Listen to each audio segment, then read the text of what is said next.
Hey, what's going on? Welcome to another episode of Man Driving in His Car.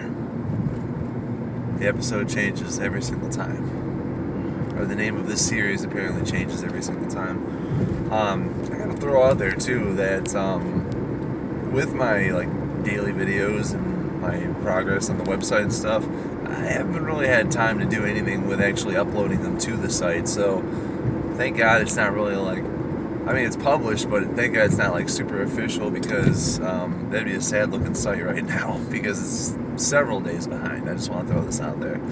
But on a positive note, I'm on the second chapter of my audiobook. So hopefully if I keep up at this pace, I'll keep going.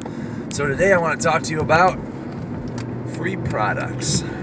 So this is going to be kind of a no-brainer for a lot of people who are familiar with this kind of stuff. But for someone who's not really considering the implications or who have the excuses of how they can't do something because of money, then, maybe this will be for you. I was surprised how many programs out there is a open source variation of it for. So, I'm sure everyone probably watching this video knows what open source means, but in case you don't, let me go ahead and explain it real quick. A lot of the products that you go and purchase for are products that have been made by a company, and they're kept up, maintained, and thrown out there for people to buy as a regular standard product, right? Well, an open source product, not saying that they don't have a paid version of it or that it's run by, they're not all community driven, but a lot of situations, a lot of people, like just a group of people or a community or communities will get together and create a product that's available for anyone to use free of charge, or it'll be a version of a product and it'll have almost full functionality. And I guess you also have your other legitimate products that are kind of in the same boat with that, where you can get them and you have restrictions, but you can still use them for their basic functions. So, what's interesting is there is a lot of open source products that I would have never thought of unless I really sought them out. And some of them are going to be super easy and heard of them, but whatever. But I'm just going to go through the list of ones that I use. So for photo editing and stuff like that, not that I do a whole lot of it right now, but when I was playing with making video game designs and so forth, I use the software GIMP, or I know some people use Inkscape. I downloaded that, and it's kind of good for its own reasons. I know what's really cool about Inkscape is that you can, let's say, and I'm not saying you can't do this with GIMP, I just don't know how to do it. I mean, I know you can do this 100% with Inkscape. If I were to draw a little picture on a piece of paper, I could take a photograph of it, send it in, and it'll actually create a vectorized image with the same nature as the image that I hand drew. And that's really interesting because you can hand draw pictures and then have them automatically upload to the computer. What's really, really, really cool, I didn't realize, but if you want to make a video game or something, Unity is amazing for that. You can make really top-notch video games, and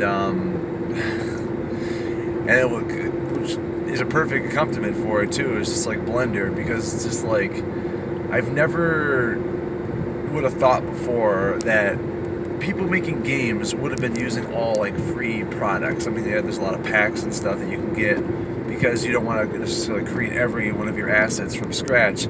But I've made little ghetto video games, and technically I can make really great ones if I put enough time into it. 3D modeling software like Blender and with Unity for putting them together so you can actually make a game out of it and stuff, or even an application. You don't have to make games necessarily with Unity, it's just an engine. You could make applications in general, with functional just for as functional products. For sound, it's a little trickier because, like, if you're looking for a good DAW, digital audio workstation or workspace, however have you, then a lot of people suggest Audacity. Now, I don't know really shitloads about Audacity. I know about as much as if I'm trying to convert a wave into an MP3, I have to download some weird driver or something. I don't know, because of legal issues. I don't know. It's some third-party plugin or whatever have you that you have to get specifically with Audacity, and that will let you convert files, because if you just download it right off the bat, you can't do that.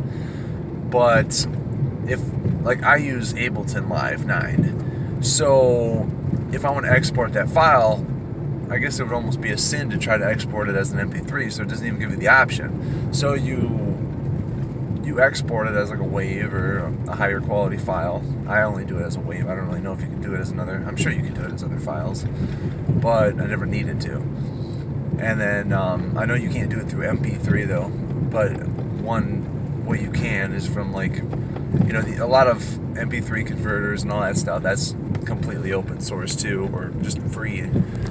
But people will argue that you can use Audacity as a DAW, but I don't necessarily agree with that. You could, as a very ghetto setup, have a I guess you could run a mic into it, or have like your little mic set up and then like do a whole bunch of different tracking on it. But aside from being like a little more sophisticated 4-way tracker, I mean, I'm not saying you only can do 4 tracks, you could do any amount of tracks, but it's really not that great, because I don't think you can use things like Melodyne and all that other stuff, or Guitar Riff, or any of the fun plugins that I would normally use in Ableton with that. But I guess if you're really, really, really trying to be on a budget, and just like, you could make it work. And one of the things I'm starting to use nowadays, which is incredible, is Devinci Resolve for video editing. You know, I paid for Camtasia, and even their newer version right now is kind of garbage compared to this, because you get essentially the functionality of everything Camtasia can do, plus things like color grading and the ability to do, well, technically you could do green screening and stuff with Camtasia, but way more streamlined process using Devinci Resolve. And so Devinci Resolve is one of those examples where the company is Blackmagic, and they have a full functional version available for its people that are from the beta stage, right? So you have like you have Devinci Resolve 15, and then 16 was coming out, so they give you a Devinci Resolve 16 beta, or you would pay for the final 15. I mean, that's just because it's like all the bugs have been taken out and stuff. So I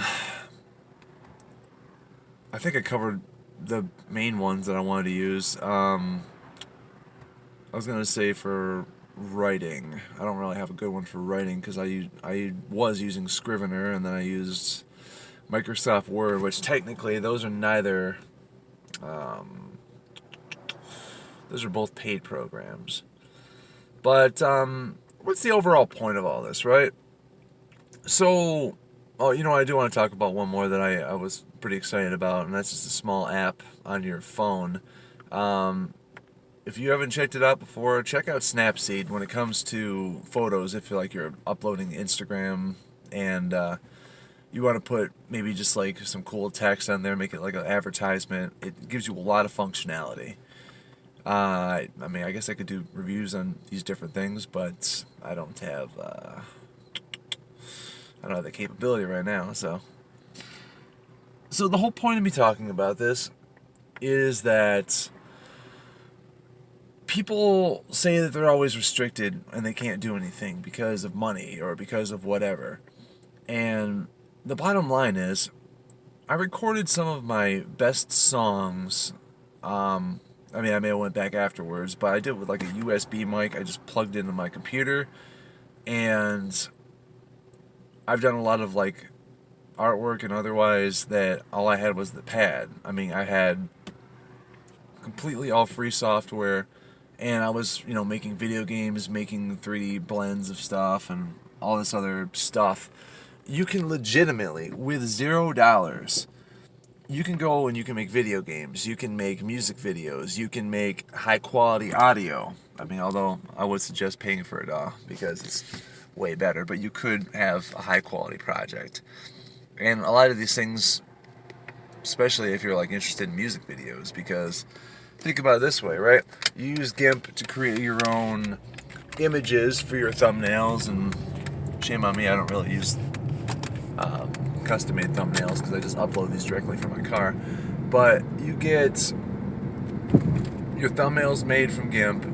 You take your video in Devinci Resolve. I mean, just use your smartphone for the actual video, and with color grading and proper technique, you'll be able to create a decent product. If you have to, make the music in Audacity, or I guess I should probably look that up. I should probably see if there's an actual good version. I know that there's ghetto things you can do, like Reason. Reason is a cool little product that you get full functionality, but you can't save your project. So in one of those situations, you would use it, and then I guess from there you could always, route it through Audacity, and then technically anything that you make, you could just get for free. That's one tricky way of doing it. You could do that with like FL Studios and stuff too. But it's time for me to go, so.